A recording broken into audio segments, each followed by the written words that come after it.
वासु अपनी मशाल और भाला लिए निम्बक सेन की ओर बढ़ता जा रहा था। वहीं निम्बक सेन जो हवन में ध्यान लगाए बैठा था, उसे पता चल गया कि कोई उसकी ओर बढ़ा आ रहा है। जैसे ही वासु उस निम्बक सेन के नजदीक पहुंचा, निम्बक सेन ने गुस्से में अपनी आंख खोली और बोला,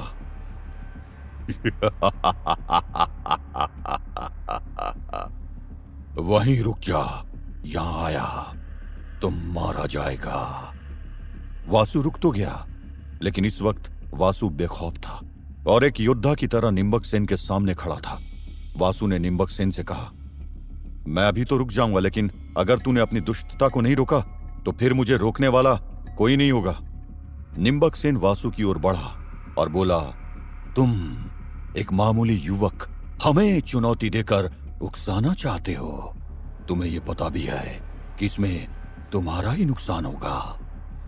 वासु ने हंसते हुए कहा, मैं भले ही तुम्हारी नजरों में एक मामूली युवक हूं, लेकिन मैं यहां पर धर्म और सत्य के लिए लड़ रहा हूं।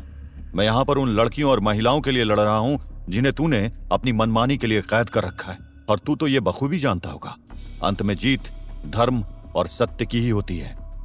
वासु की बात सुनकर निम्बक सेन जोर जोर से हंसने लगा, और निम्बक सेन के आसपास के भूत प्रेत और अन्य राक्षसी लोग भी हंसने लगे। उनकी हंसी इतनी भयावह थी कि कोई भी सुनकर डर जाए, और एक समय के लिए वासु भी उनकी हंसी सुनकर डर गया।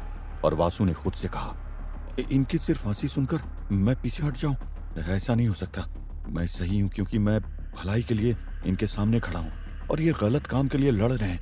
ऐसे में मेरा ईश्वर और मेरी दैवीय शक्तियां जरूर मेरी मदद करेगी, और ये सब राक्षसी शक्तियां मेरे सामने टिक भी नहीं पाएगी। तभी निम्बक सेन ने हंसते हुए कहा,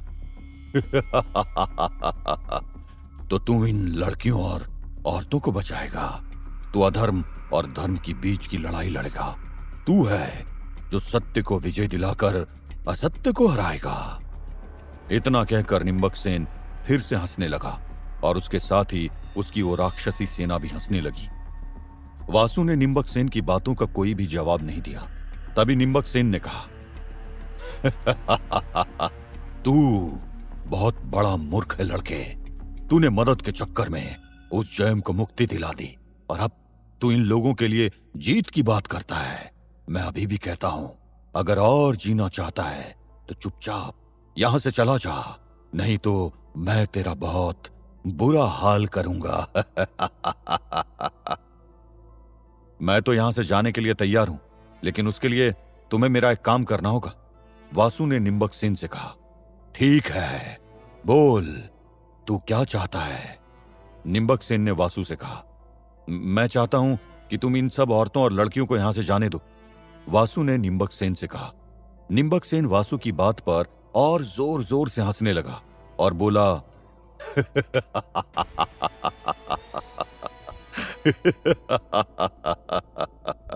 अच्छा, तो तुम्हें लगता है कि तुम कहोगे और मैं ये कर दूंगा, और अगर तुम में इतना दम है तो इन औरतों को छुड़ाकर गुफा से बाहर ले जाओ। हाँ, ले जाऊंगा, और जरूर लेकर जाऊंगा। सिर्फ इसलिए तो मैं यहां आया हूं। वासु ने निम्बक सेन को चुनौती देते हुए कहा। तभी निम्बक सेन ने अपने एक राक्षसी जानवर की ओर इशारा किया, और वो जानवर अचानक से वासु के सीने पर वार करके चला गया। वासु के सीने पर उसके पंजे के निशान बन गए और खून बहने लगा। निम्बक सेन ने वासु से कहा, तुम पलक भी नहीं झपका पाए, और देखो तुम्हारी क्या हालत हुई है।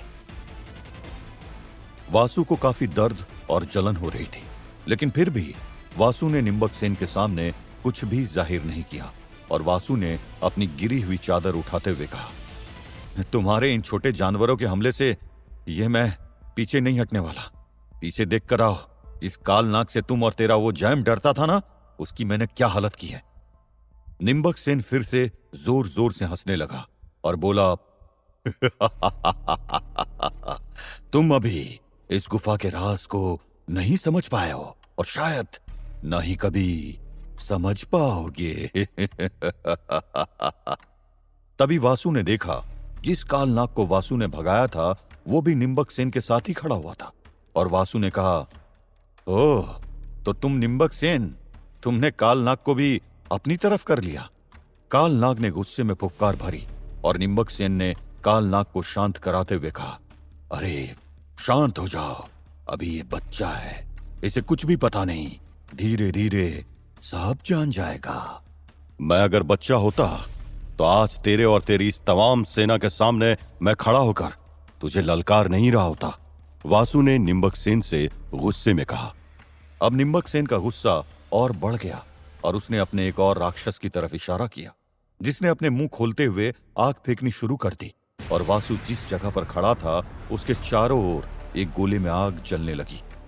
वासु को उस आग की गर्मी के कारण जलन होने लगी, लेकिन वो आग वासु तक नहीं पहुंच पा रही थी। निम्बक सेन ने अपने उस राक्षस की ओर देखा और कहा, अपनी पूरी शक्ति लगाओ और इसे आग से जला दो, तभी इसे समझ आएगा कि असल में ये किसे ललकार रहा है। उस राक्षस ने अपनी पूरी शक्ति से मुंह से आग फेंकने की कोशिश करी, लेकिन आग वासु को छू तक नहीं पाई। निम्बक सेन भी ये देखकर हैरान था। वहीं वासु ने निम्बक से कहा, क्या हुआ निम्बक सेन, हैरान रह गए ना? क्या समझते हो दुनिया भर की तमाम ताकत तुम्हारे पास ही है? अभी भी मान जाओ, हम सत्य के साथ खड़े होने वाले लोग हैं और तुम्हारी इस असत्य और अधर्म की आग से हम नहीं जलेंगे और न ही हम पर कोई असर होगा। थोड़ी देर बाद वो आग बुझ गई, लेकिन वासु को कुछ भी नहीं हुआ। निम्बक सेन ने वासु से कहा, तो जरा सी आग से बचकर तुम अपने आप को शक्तिशाली समझ रहे हो। अभी तुमने मेरा क्रोध देखा नहीं है। अगर मैं अपने पर आ गया तो तुम दया की भीख मांगने लगोगे, और अगर मैं अपने आप पर आ गया ना तो तुम्हारे पास पछताने के अलावा कुछ नहीं होगा। वासु ने निम्बक सेन से कहा। निम्बक सेन ने देखा कि वासु तो उसकी किसी भी बात से डर नहीं रहा था और लगातार धमकी पर धमकी दिए जा रहा था। तभी निम्बक सेन अपने दूसरे राक्षस को वासु पर हमला करने को कहता है। वासु ने जब इस राक्षस को देखा तो थोड़ा सा सहम गया। ये काफी बलशाली लग रहा था और ऐसा लग रहा था कि ये चुटकियों में वासु को हरा सकता था। जब वो चल रहा था तो गुफा की दीवारें हिल रही थी। जब वो जोर से चिल्ला रहा था तो पत्थर टूटने लगे थे, और जब वो तलवारबाजी कर रहा था तो ऐसा लग रहा था कि इससे अच्छी तलवारबाजी कोई भी नहीं कर सकता था। वाकई तलवारबाजी में तो इस राक्षस का कोई जवाब नहीं है। वासु ने मन में कहा, अभी भी वक्त है, अगर तुम चाहते हो अपनी हार मान लो, क्योंकि अगर एक बार तुम्हारी से लड़ाई शुरू हो गई, पहले ही वार में तुम्हारी हार निश्चित है। निम्बक ने वासु को डराते हुए कहा, मुझे अगर हार माननी होती ना तो मैं तुम्हारे सामने आता ही नहीं, मैं तैयार हूं। वासु ने उस राक्षस की ओर इशारा करते हुए कहा और अपना भाला लेकर लड़ाई के लिए तैयार हो गया। उस राक्षस ने अपने वार करने शुरू किए और कई वार इतने तेजी से किए थे कि वासु को संभलने का भी समय नहीं मिला और उसके वार से वासु के कदम पीछे हो गए। वासु उन सभी वार को रोकता रहा, लेकिन खुद की तरफ से एक भी वार नहीं कर पाया। तभी निम्बक सेन ने कहा, रुक जाओ। राक्षस और वासु दोनों ही रुक गए। मैं इस लड़के को एक और मौका देना चाहता हूं, निम्बक ने कहा। वासु के सामने खड़ा राक्षस वासु को घूरकर जोर जोर से हंस रहा था। मुझे तुम्हारे किसी भी एहसान की कोई जरूरत नहीं है और तुम्हारे पास अभी भी वक्त है। मेरी चिंता छोड़ो और यहां से निकल जाओ, नहीं तो तुम्हारे साथ मैं क्या करूंगा मैं खुद भी नहीं जानता हूं। वासु के इतना कहते ही फिर से उसके ऊपर तलवार से कई वार होने लगे और इस बार पहले से भी ज्यादा खतरनाक और तेज वार वासु पर हो रहे थे, क्योंकि इस बार वासु इन वार को रोकने में खुद भी असफल हो रहा था और ये वार वासु के शरीर पर भी लगते जा रहे थे। लेकिन शरीर पर तलवार से घाव लगने के बाद भी वासु को कुछ नहीं हुआ, क्योंकि वासु के पास राजकुमारी शालिनी की दी हुई वो चादर थी जो बड़े से बड़े वार से उसे बचा रही थी। हाँ, अभी तुम्हारी तलवार में उतनी धार नहीं है जो मेरे शरीर को लहूलुहान कर सके, वासु ने उस राक्षस से कहा। उस राक्षस के जितने वार खाली जा रहे थे उसे उतना ही गुस्सा आ रहा था और उसने कहा, तू अपनी अंतिम सांस की गिनती गिनना शुरू कर दे, तू मेरे हाथ से बचने वाला नहीं है। और इतना कहने के बाद उस राक्षस ने बहुत ही तेजी से एक के बाद एक वार करना शुरू कर दिया। हर वार वासु के शरीर पर हो रहा था, लेकिन वासु एकदम सुरक्षित था। और तभी लड़ते हुए वासु ने मन में कहा, आज अगर मेरे पास राजकुमारी शालिनी की दी हुई ये चादर नहीं होती तो शायद आज मैं इस जमीन पर लहूलुहान पड़ा होता। तभी निम्बक सेन ने अपने हाथ पीटते हुए उस राक्षस से रुकने को कहा और बोला, "ए, रुक जाओ। ये अपनी दैवीय शक्ति का प्रयोग करके बच जाएगा। इसे ये नहीं पता कि मैं उन दैत्य शक्तियों को अपने पास रखता हूं जो दैवीय शक्तियों के मुकाबले में कहीं ज्यादा शक्तिशाली है।" इतना कहते ही निम्बक सेन ने अपनी शक्तियों से दो ऐसे राक्षस प्रकट किए जो किसी भी इंसान को कच्चा खा जाते थे। निम्बक सेन ने उन राक्षसों से कहा, "मैंने आज तुम लोगों के खाने के लिए एक अच्छी व्यवस्था की है।" वो राक्षस जोर जोर से हंसने लगे और निम्बक सेन के इशारे पर वासु के पास गए और उसके चारों ओर घूमने लगे। अपने चारों तरफ उन राक्षसों को घूमता देख वासु डर गया, क्योंकि वो बड़े ही अजीब राक्षस थे। उनकी आंख से आग निकल रही थी और उनकी गर्दन के नीचे से धुआं निकल रहा था। इसके अलावा उनका शरीर नहीं था, सिर्फ धड़ था। वासु के चारों ओर वो राक्षस घूमने लगे। तभी एक राक्षस ने कहा, "इस लड़के को खाकर हम दैवीय शक्तियों पर विजय पाकर और भी शक्तिशाली हो जाएंगे।" तभी दूसरे राक्षस ने कहा, और फिर दुनिया हमारा काराम देखने के लिए तैयार है।